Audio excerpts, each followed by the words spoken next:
now. 20 minutes at least. 20. Yeah. Okay, we're live. Just give people a minute just to join in.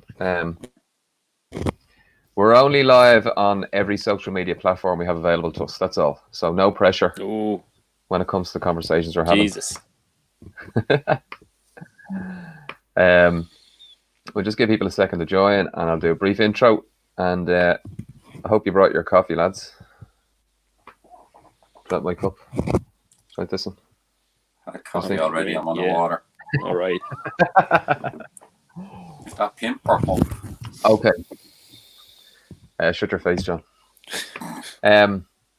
Okay. First things first, right? We're gonna have a chat, guys. Bit of a friendly chit chat about some important technical stuff, and we're hoping to teach people some stuff. But before we do, for people who don't know who the hell we are, Bernardo, you are not from Ireland, obviously. Yeah, that's correct. Yeah, you're from a. You could say that. Yeah. I think we know that. We know. Yeah, from Brazil. John is definitely from Ireland. Okay, we can see the contrast there. So what else do we know about you, Bernardo? I know some interesting stuff about you, such as you've got this story that you like to tell about the Olympics. What happened there a few years back when you did the your little stint at the Olympics? You. Go on, tell us, Bernardo. Tell us, come on. About the Olympics, which one you want to hear about? In Brazil, the Rio Olympics, yeah.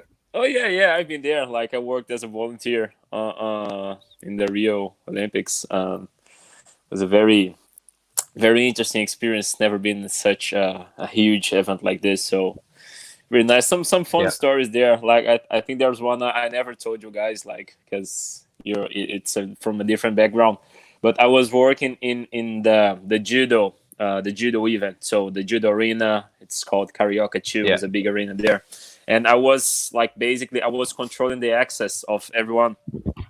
So I would see every athlete and every, I don't know, like ministers and presidents and all these guys are just passing in front of me. And one of the guys who are one of my bosses there, he said, like, Bernardo, take a look on the credentials. If they have like these colors, maybe red and green, they can pass. If they're not red or green, they can't pass. It's a no. I said, all right, no problem. Simple enough. And then I was there, and then came the greatest judo fighter ever. He's still alive, Yasuhiro Yamashita. He just came walking in my direction. And I like shaking already and say, oh my God, moment of my life. And then I look at his credential, and it was like white. And he wanted to pass. And I said, oh, since I'm a big fan, but sorry, you can't pass. And he was, what? Then, sorry, like credentials. And someone said, man, like, crazy, are you nuts? Like, he's the biggest guy ever alive. So, like, it was just a mistake in the other day because he was allowed to pass, but I was not informed. So, when I told that to my friends, they said, Jesus, like, you're crazy. Why did you do that? The greatest of all times, the GOAT. And you just said no to the guy. So, yeah. But yeah, happened. But yeah, really. It would be really kind of like the bouncers on the pubs, and Roy Keane walks up, and you know his name's not on the list, so he can't come in. Like, but like it's Roy fucking Keane. Like. Exactly. Yeah, that's what happened. John, tell us about that famous situation, that band that you played with. You're big performance. Oh, no. Never heard this one. Let's talk about muscles and training. Come on, John. Okay, no. Let's get on to that. So basically, as it says in our little description there. The purpose of this coach's corner chat is to let Bernardo talk about his muscles, and me and John are going to try and talk about some technical stuff, teach people some some really important information. While Bernardo, you talk about your muscles. So have this guy here. Huh? What do you want to kick off with, Bernardo, when it comes to muscles? Maybe training. I mean, we're obviously joking, but what can we teach these guys who are watching us? Yeah, so like I think like taking muscles as a starter there. You do have some stereotypes that get into people's minds. So like many people, they associate directly muscles, like big muscles, just to maybe like Arnold Schwarzenegger and Sylvester Stallone and that kind of stuff. But you can still be very strong, like training and not getting as bulky as these guys, for example. So like actually, it's not a case of like we have the saying in Brazil, 8 or 80. You know, there's a lot of stuff in between there, so you can still be strong, lean, and all the stuff, and the way you want your body, and not being as bulky as these guys, because like this is not the way. This is not the only way to be strong as we can be. And I think like we have lots of clients and members who want to achieve different things, and again, it's always up to them. We can still provide them really good service, really good training, and if they don't want to be like that, that's absolutely fine. So what you're saying is that like if I look at a weight, I'm not going to turn into Arnold Schwarzenegger. Is that kind of the point? Yeah, kind of the point. Yeah. I think we've all got as PTs and people who work in fitness. Clients come to us at the start. I'd love to train and get fit, but I don't want to be like Arnold Schwarzenegger. Yeah, and we laugh big and bulky. We get a lot of women, like maybe in their 30s or 40s, come and say to us, "Oh, I don't want to be all muscly and all." And I'm going, "You're missing a couple of things there. Maybe 5 days a week in the gym, plus a huge amount of testosterone." And these guys have been doing this for what, 30, 40 years with the help of a few supplements. Where's my inverted commas? So don't worry. Disclaimer. No. Yeah. Disclaimer. Big time. Yeah. Don't worry. We're not. Yeah, we're not suggesting anything about anybody famous whatsoever. Absolutely not. You guys might that's be. not what we didn't hear from me. And by I think it's in Baraka, guys.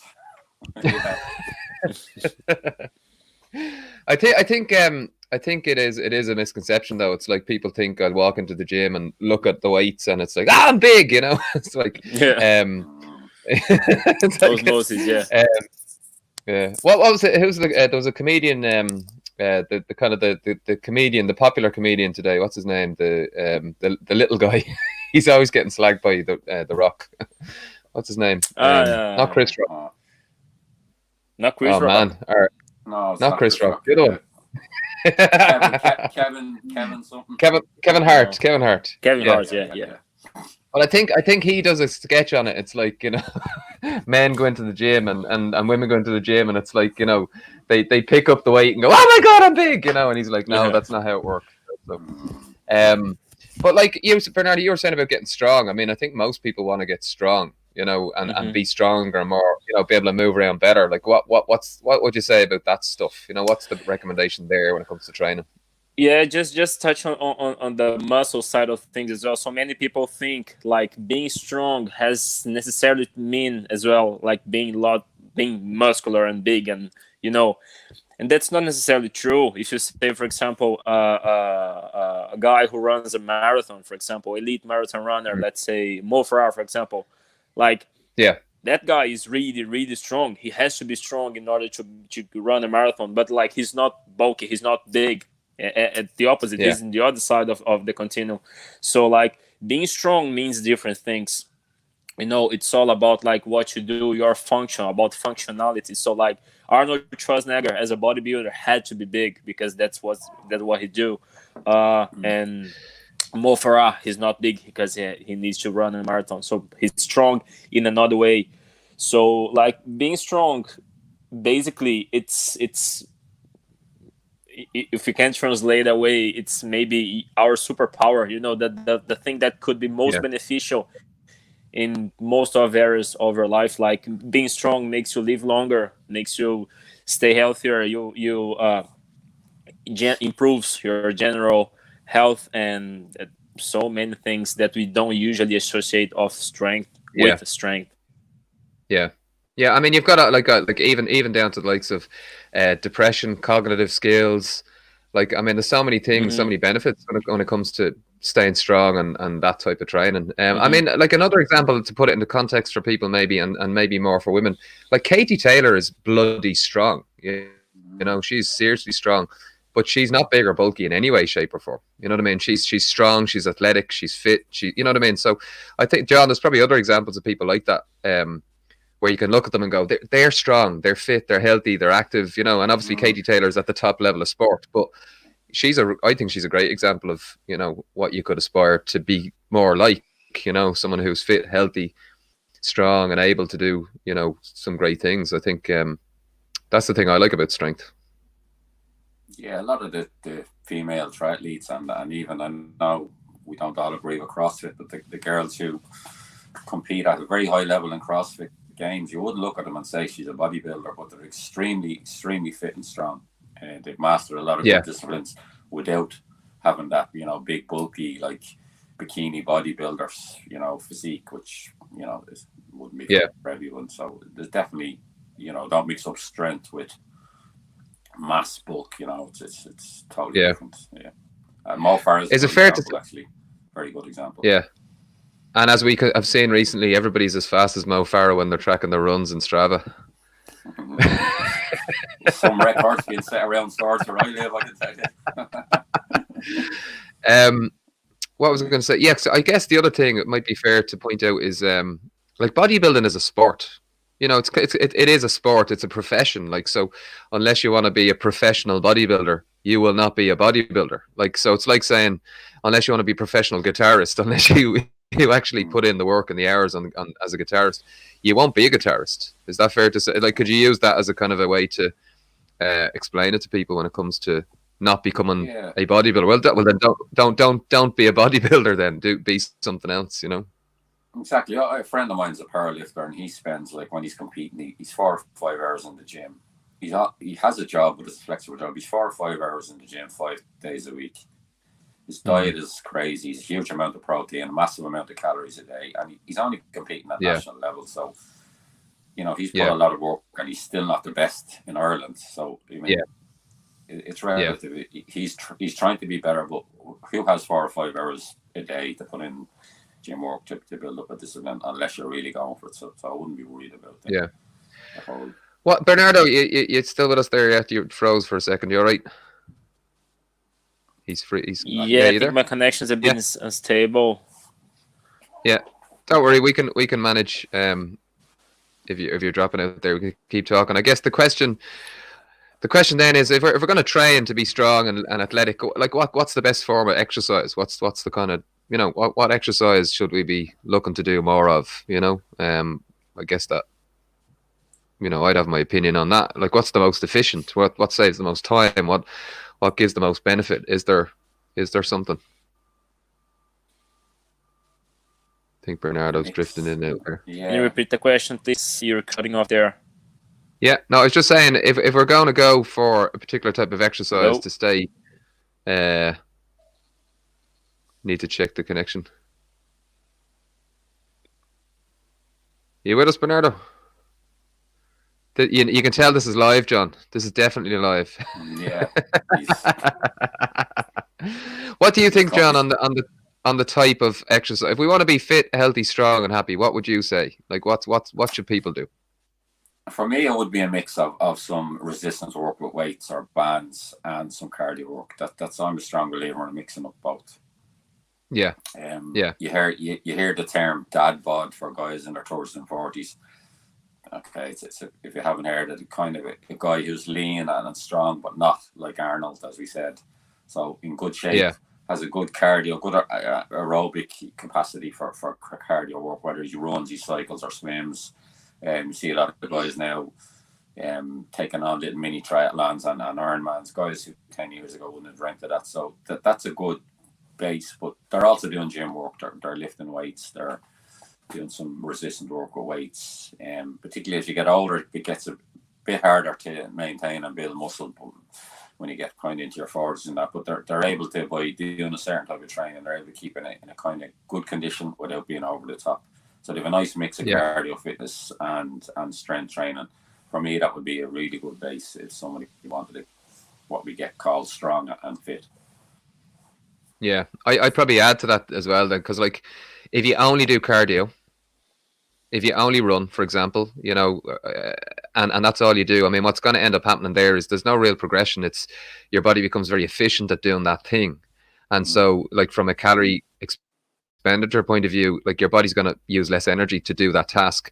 Whereas if you combine it, like you said, with the weights, I mean, what the weights give you is calorie expenditure, but it also gives you building muscle, which running or something like that wouldn't give you. So by combining the two things, you can, like you said, the aerobic capacity from your running, the aerobic fitness from your running or something like that, and then the calorie burn, the strength, the shape, and all the other benefits of training. I think from the resistance training, I think it's really important. I think you're right. I think more and more people need to kind of wake up to doing more of different things to kind of to feel better and to look better and to stay fit and healthy and strong later in life. As Bernardo said, the superpower strength is the thing. Like, did you see the video of actually talking about Arnold Schwarzenegger? Did you see the video of him getting drop kicked in Africa? I think he's in South Africa.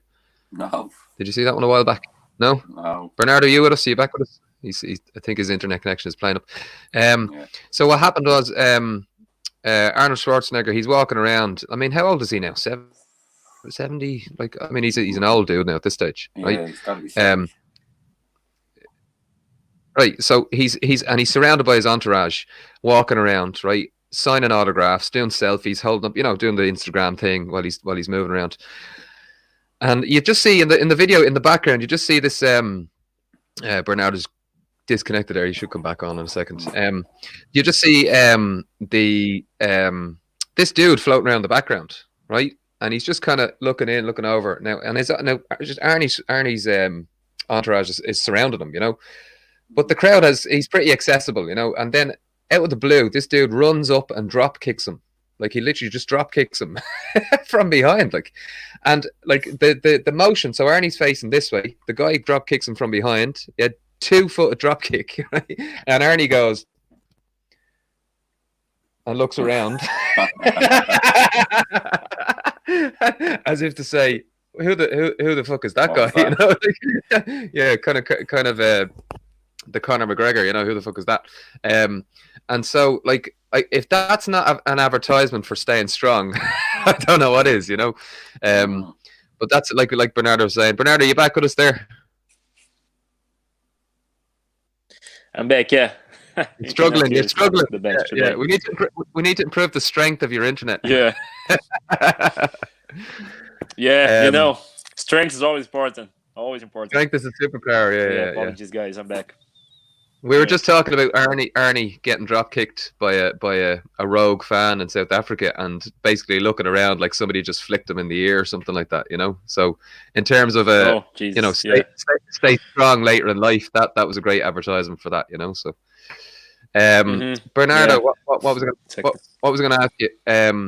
If things are working there, let's talk a bit. So we're training, we're staying strong. John, you've said about kind of mixing up the cardio and the strength because it's obviously better for us all around. What about recovery? Can we train too much? Do we train too much? Do people train too much? Do we get the benefits from our training? What we should or shouldn't we do when it comes to rest and recovery? Yeah, this is a really, really interesting topic. Like, one of the guys I've been reading a lot recently is Joe Jameson. He's a well-known coach, for conditioning. He's one of the best in conditioning in the world, and he stressed a lot the recovery part of things, because we usually, especially on the fitness industry, like social media and all the stuff, we usually are taken by this mindset like the more the better, and that's 100% not true. We usually tend to train more than we should, because you think, if the more the better, so I have to get in maybe 6 sessions a week, 5 sessions a week. It's okay if you do 6 sessions a week or even more. Make sure a few of these sessions are recovery sessions, because you can't go hard every day.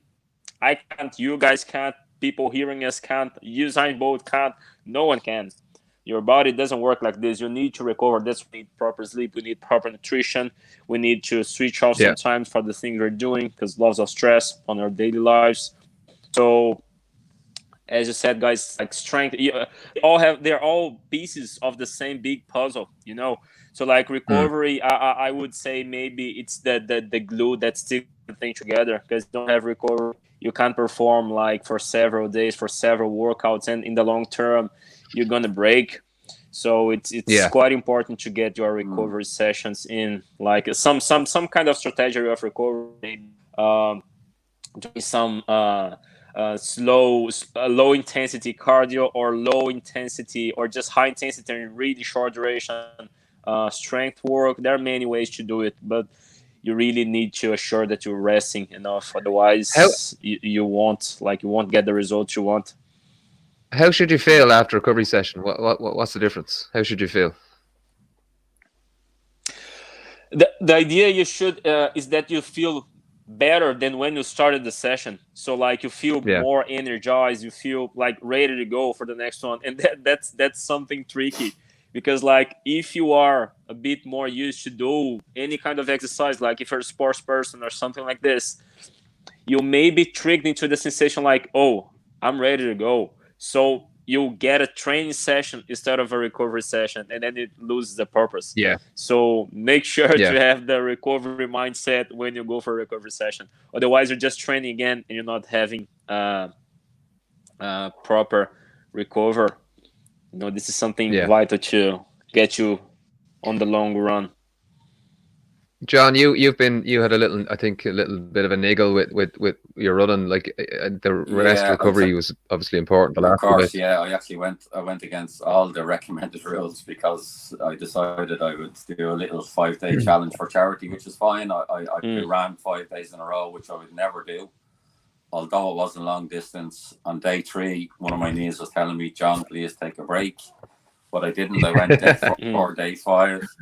And as a result, I missed 6 days running. I only went back yesterday. So the kind of recommendation for rest and recovery is 24 to 48 hours on a particular muscle group. So me, I would always maybe take a day or two between my runs.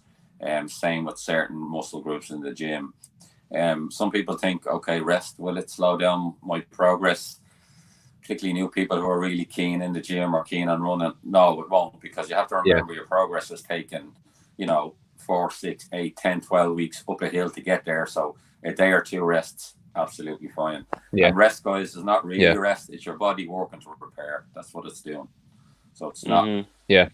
Also, I think people think rest lying on the couch watching Netflix. No, as Bernardo said, on your rest day, get out. Don't do that. On your rest day, get out, go for a light walk, a light cycle with a friend, even a bit of power walk, and a little bit of light cardio. So rest is not on the couch with donuts on Netflix. That's my point. Definitely not. Although there's always time for a bit of Netflix and a donut, though, John. Don't be casting any aspersions on any of us who may have done that in the last few days. Not for 16 hours on your rest day. I think that was really interesting. I can't remember who said it. So there's two things. The first one was, when it comes to training, the idea that more isn't always better. Better is better. So it's like, and then another quotation that I would have, I can't remember where I read it recently, but it was about the fact that if you feel the need to train again the next day, then your training session probably wasn't hard enough. So if you say on a Monday you're going to train, and you wake up on Tuesday, go, oh, I could train again. Well, then the intensity probably of your training session could probably be better, and then your recovery could be better. So that's probably something I would add to that, to encourage people to, if you're training, train. Make sure you're not wasting any time, you're not resting too much, and the volume and the intensity of your training is good enough so that you need the rest and recovery. I think that's probably what I would sort of reinforce on that side of things. Would you agree with that, or would you add anything to it, or what do you think? Well, not getting the rest, as you said. Either of you. If you train properly, you should need the rest, and if you don't take the rest and overtrain due to, and particularly at the moment where maybe our days are not as full as they would be for some people with their jobs. Okay, I'll train twice today. I'll do cycling in the morning and running. If you don't get the rest, it's going to lead to a couple of things: overtraining, possibly injury, and even difficulty sleeping in some cases. So, listen to your body, guys, is what I'd always say. If there's, like I didn't last week, listen to your body. If it's telling you to rest, take your day rests. lighter day. It's no problem. You won't lose anything. Also on that day, you don't forget yoga's good there as well. Foam rolling, a couple of things you can do help your flexibility and mobility. So there's lots of things you can do on your so-called rest day. Yeah, the kids play with the kids, the garden, and like all that stuff is staying active. Like it. Mm-hmm. Yeah. Oh no, sorry. I'm going down the wrong rabbit hole there. Sorry. delete. Delete. Rewind. Any final thought? Obviously, we're at home and we're still stuck a little bit where we are. We're moving towards something changing hopefully in the next few weeks. But any final kind of recommendations for the folks listening, just on training in general? What would you be encouraging, or what would you be hoping that the guys at home are doing on a regular basis when it comes to the fitness side of things, lads? Well, I would say like getting. Sorry, John. Yeah, go ahead. Just getting in touch on what John just said. Thanks. In terms of like listening to your body, like sometimes it's there's just two sides of things. First one, like always listen to your body, because you won't feel the same every day. And it could be, I completely understand. We've all been there. It could be quite frustrating. Like in one day you can do like maybe 30 push-ups straight. Oh, I'm feeling great. And then next week, maybe you're not up to do 30. Maybe you're feeling a bit more stressed, have external things on, your body's feeling different. So you may not get the 30. But on the other side of the scale, you have consistency. The thing is, if you can do most of the things, like if you can do these two things, if you listen to your body, so you respect the way you can work out that day, or you can function on that day, and you attack it with consistency, you will be better. You will be winning on the long run. And that's what we're trying to achieve. Like you do consistently things day after day. Maybe you get 30 one day, 20 the other day. But if you keep doing that, and that's not me talking, that's science, you will be better in the long run. That's how we go. Like you get better and the things we repeat and we do consistently. So I think like consistency is key. Especially like it's not different on these times that we are all at home, but like it's even more important because we trying to adjust to this new reality, this new normal we are all living on. So like stay consistent, stay honest, try to do like listen to your body, but do it consistently, and then you'll be winning 100%. Yeah. John, what you want to jump in? Yeah, something similar there. Consistency is obviously, the key to success. On the days you feel like not training as such, whether you're not going running or cycling, keep your non-exercise activity thermogenesis or NEAT, keep that high. Keep the step count high. Get out, walk to the shops instead of driving. Play with the kids, as you said. Go for a walk around the neighborhood. Keep some sort of activity level, even if it's an hour or two. You'll feel so much better after it, rather than sitting there and mopping around the house or looking at your phone. Keep some sort of activity level every day. It definitely pays off in the long run. Yeah, I'd agree, definitely. I think probably my final thought would be very similar. I'd probably just add that like whatever you do, make sure it's something that you enjoy doing. Don't do stuff that you really hate or don't think you have to do something. It's not a punishment. It's supposed to be enjoyable. It's supposed to be, a rewarding kind of thing that you do. And like you said, John, do stuff that it's easy to do. If you're looking to keep moving, do stuff that you can do without thinking too much about. Because as Bernardo, as you said, the key is to repeat things over and over and over again to make it like a habit. So if you can do that, you're going to be in a better position. The consistency will be up, and things will just, good things that you do will become more normal, and your life will be better, I think. So cool, lads. I think we're nearly at an end. Anybody who was watching in, thanks a million for joining us. Remember, Bernardo refused the most famous judoka in the world at the Olympics. Just to reinforce that storyline. John, you're gonna tell us about that famous performance with that band on the next Coach Corner. I think, is that right? Yeah, I want to hear that one. I'll definitely in episode 12. I'll definitely. MC12, right, okay.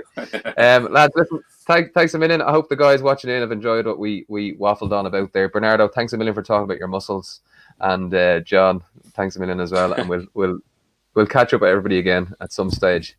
Adios, as they say in Brazil. Cheers, guys. Have a good day.